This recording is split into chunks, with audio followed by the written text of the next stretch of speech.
The Best English Fairy Tales, страница 31. Who had likewise an only daughter, у которой также была одна дочь. For the sake of her riches, из-за ее богатств, hook-nosed, нос крючком, hump-backed, горбатая, ill-nature, злоба, недоброжелательность, they set the king against, настроили короля против, false reports, наветы. The three heads of the well. Long before Arthur and the knights of the Round Table, there reigned in the eastern part of England a king. In the midst of all his glory, his queen died, leaving behind her an only daughter about 15 years of age. She was famous for her beauty and kindness, but the king heard of a lady who had likewise an only daughter, and he wanted to marry her for the sake of her riches, though she was old, ugly, hook-nosed, and hump-backed. Her daughter was a yellow dowdy, full of envy and ill nature, and in short was much of the same mould as her mother. But in a few weeks the king brought his deformed bride to the palace where the marriage was performed. They set the king against his own beautiful daughter by false reports. The young princess lost her father's love. One day, meeting with her father in the garden, she begged him with tears in her eyes to, страница 32, at length, в конце концов, with all my heart, с большой радостью, let me come through, дай мне пройти. Let her go and seek her fortune. The king consented and ordered her mother-in-law to give her what she pleased. She went to the queen, who gave her a canvas bag of brown bread and hard cheese with a bottle of beer. She took it with thanks and proceeded on her journey, passing through groves, woods, and valleys, till at length she saw an old man sitting on a stone at the mouth of a cave. That man said, "Good afternoon, fair girl. Where are you going so fast?" "Dear father," says she, "I am going to seek my fortune." "What have you got in your bag and bottle?" "In my bag I have got bread and cheese, and in my bottle good small beer. Would you like to have some?" "Yes," said he, "with all my heart." With that the lady pulled out her provisions and offered him food. He did so and gave her many thanks and said, "There is a thick thorny hedge before you, which you cannot get through, but take this wand in your hand, strike it 3 times and say, 'Pray, hedge, let me come through,' and it will open immediately. Then a little further you will find a well. Sit down on the brink of it, and there will come 3 golden heads, which will speak, and whatever they require that do." The girl promised that she would, and she took her leave of him. She came to the hedge and used the old man's wand, and it divided and let her through. Then she came to the well.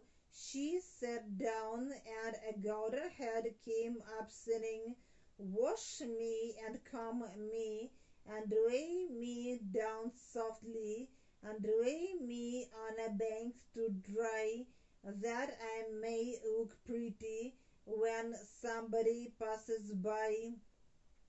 "Yes," said she, and she took it in her lap and combed it with a silver comb, and then placed it upon a rose bank.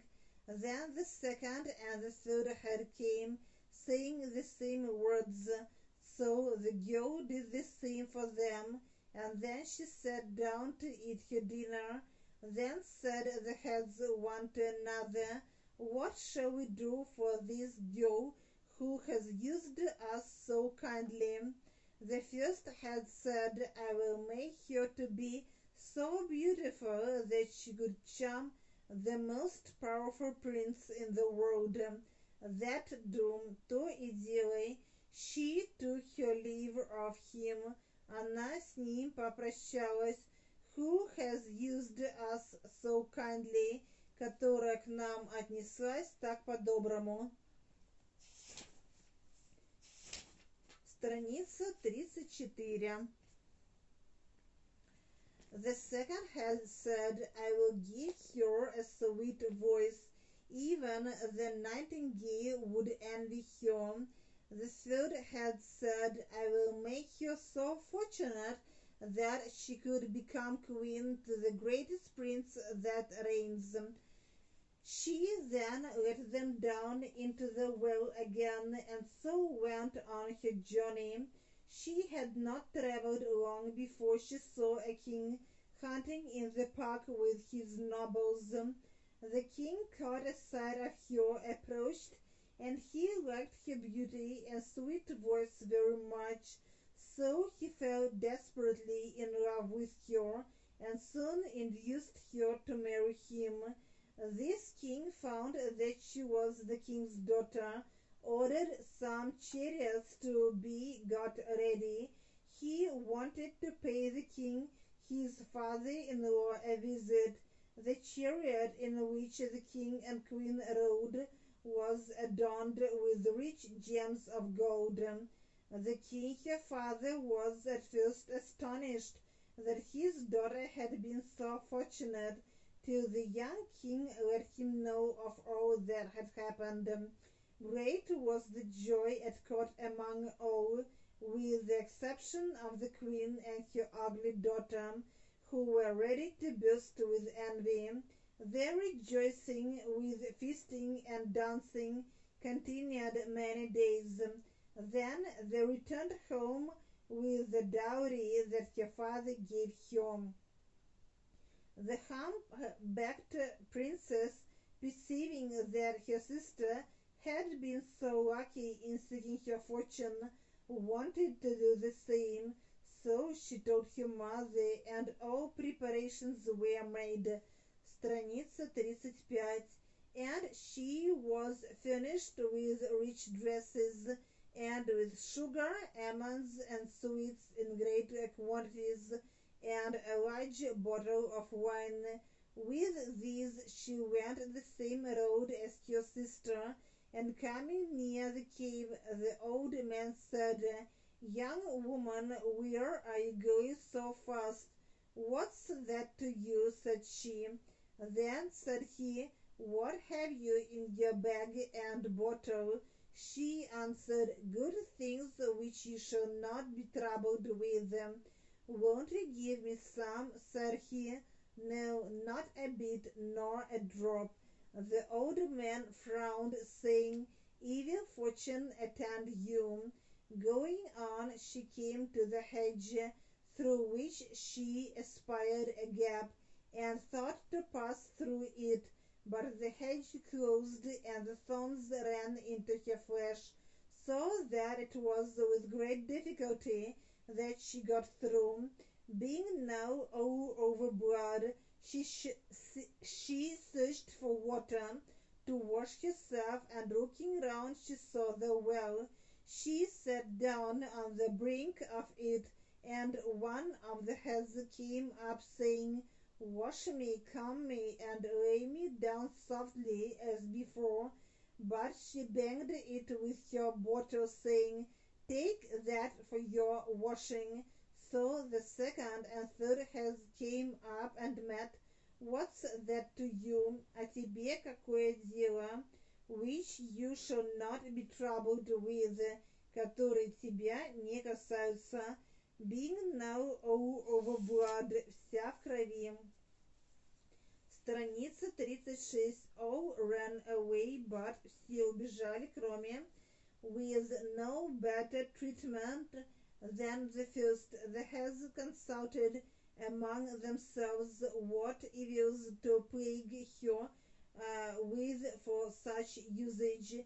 The first said, let her be struck with leprosy in her face. The second, let her voice be as harsh as a corn crake's. The third said, let her have for husband but a poor country cobbler. Well, she goes on till she came to a town. It was a market day. The people looked at her, and seeing such an ugly face and hearing such an unpleasant voice, all ran away but a poor country cobbler. Now he not long before had mended the shoes of an old hermit who having no money, gave him a box of ointment for the cure of the leprosy and a bottle of spirits for a harsh voice. So the cobbler, having a mind to do an act of charity, was induced to go up to her and ask her who she was. I am, said she, the king's daughter. Well, said the cobbler, if I restore you to your natural complexion and make a cure both in face and voice, will you in reward take me for a husband? Yes, friend, replied she, with all my heart. With this the cobbler applied the remedies, and they made her well in a few weeks, after which they were married and so set forward for the court.